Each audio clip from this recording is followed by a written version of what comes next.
Imagine ancient Rome, 150 AD. You feel a rumble in your stomach, time for the latrine. You enter a large, open room filled with chatter and laughter.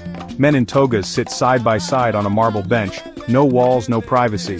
This was the Roman public toilet, a place for business, gossip and deals, as normal as the market or bathhouse. The Romans saw toilets as practical, social spaces, not places of shame.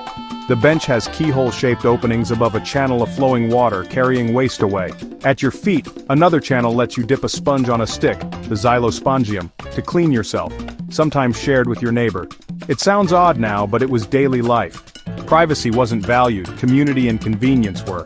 These latrines were grand, decorated with mosaics and statues, a sign of Roman engineering and public health. They built them across the empire, from Britain to North Africa. Public toilets showed you were in a civilized place where the government managed waste, even if it meant doing so publicly.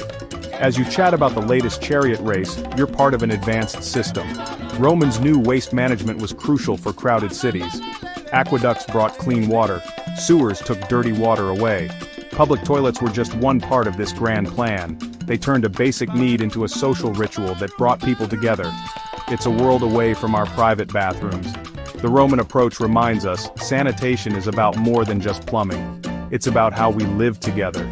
Their legacy, turning necessity into community. And that's where the story of the toilet truly begins.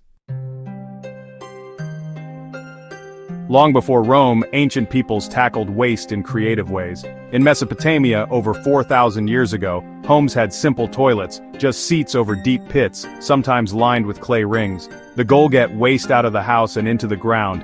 In the Indus Valley, cities like Mohenjo-Daro had private toilets connected to covered brick drains, urban sanitation ahead of its time. The Minoans on Crete built a latrine with a wooden seat and a water channel you could flush by hand. Egyptians had limestone-seated bathrooms. The Chinese built pigsties below latrines, letting pigs consume the waste. These inventions show people always knew waste was a problem needing a solution. Using clay, brick, stone, and water, they made life cleaner and healthier. Great cities needed more than walls. They needed sanitation. Early plumbers and engineers were unsung heroes, laying the groundwork for our modern world. Their work, though buried, shaped civilization. Even without modern tools, they understood the basics. Keep waste away, keep people healthy. Their legacy is the foundation of sanitation today. The story of toilets is as old as civilization itself. When Rome fell, its aqueducts and sewers crumbled. Europe lost the knowledge of sanitation. The result? 1,000 years of regression. Filth and disease replaced clean habits. Castles had garderobes, small rooms jutting from walls, waste dropping into moats below. Clothes hung in these shafts, as ammonia from urine was thought to kill pests. Ordinary townsfolk used chamber pots, emptied into the streets with a shout of "Gardiloo!" Streets became open sewers, filled with waste and garbage. The smell was overwhelming and the consequences deadly. Flies spread disease from waste to food, water sources became contaminated. Cholera, typhoid, and the Black Death thrived in this filth.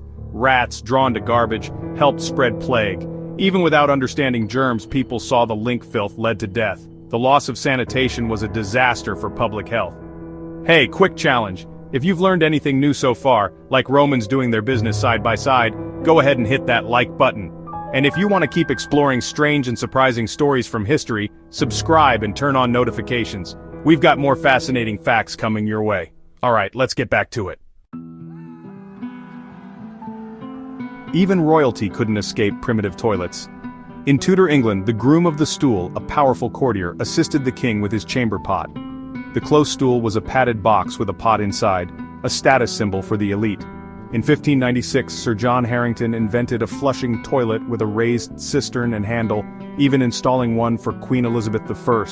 But the idea was too expensive and ahead of its time. Most homes lacked running water. Harington's invention faded into obscurity for nearly 200 years. In 1775, Alexander Cumming improved the design with the S-bend pipe, trapping water to block sewer gases. The modern toilet was slowly taking shape. These innovations show how status, ceremony, and invention shaped sanitation. Progress was slow, but each step brought us closer to the toilets we know today. Even kings needed solutions. Sometimes genius just needed time to catch on. The journey from chamber pot to flush toilet was long and winding. but the seeds of modern sanitation were planted. By the mid-1800s, London's population exploded, and old waste systems failed. Flushing toilets, now popular with the wealthy, sent waste straight into ancient sewers, and then into the River Thames, the city's drinking water. The river became a toxic soup thick with sewage and chemicals. In the hot, dry summer of 1858, the exposed sewage baked in the sun, unleashing the infamous Great Stink. The stench was so powerful, Parliament considered fleeing the city. For the first time, leaders couldn't ignore the crisis. The Great Stink forced action, not just for comfort, but for survival. Engineer Joseph Bazalgette was tasked with saving London. He designed a vast new sewer system, over 1,300 miles of pipes, to intercept waste before it reached the river. Waste was carried far downstream, released into the sea on the outgoing tide. It was a triumph of engineering and public health. The Great Stink, as awful as it was, sparked the creation of the modern city. Sometimes it takes a crisis to force real change. London's sewers became a model for the world. Bazalgette's sewers and the modern toilet transformed life in wealthy countries. Today, many take clean private bathrooms for granted, forgetting the dangers of the past. But for nearly half the world, about 3.5 billion people, the sanitation crisis isn't over. Millions lack safe private toilets, relying on open pits, buckets, or going outdoors. This isn't just inconvenient, it's dangerous, especially for women and girls. Poor sanitation contaminates water, soil, and food, spreading deadly diseases like cholera and typhoid. Hundreds of thousands, mostly children, die each year from preventable diseases. The technology to solve this exists. The challenge is investment and political will. The story of the toilet is one of progress, but it's unfinished. From Roman latrines to London's sewers, we've come far, but billions are left behind. Everyone deserves the dignity and safety of a clean toilet. Ensuring this is a vital public health challenge. A clean, safe place to go isn't a luxury, it's the foundation of a healthy society. Thanks for watching. From ancient clay toilets to smart Japanese bidets, we've truly come a long way. If this video gave you a new appreciation for plumbing, give it a thumbs up. And don't forget to subscribe for more deep dives into the weird and wonderful world we live in. See you in the next one.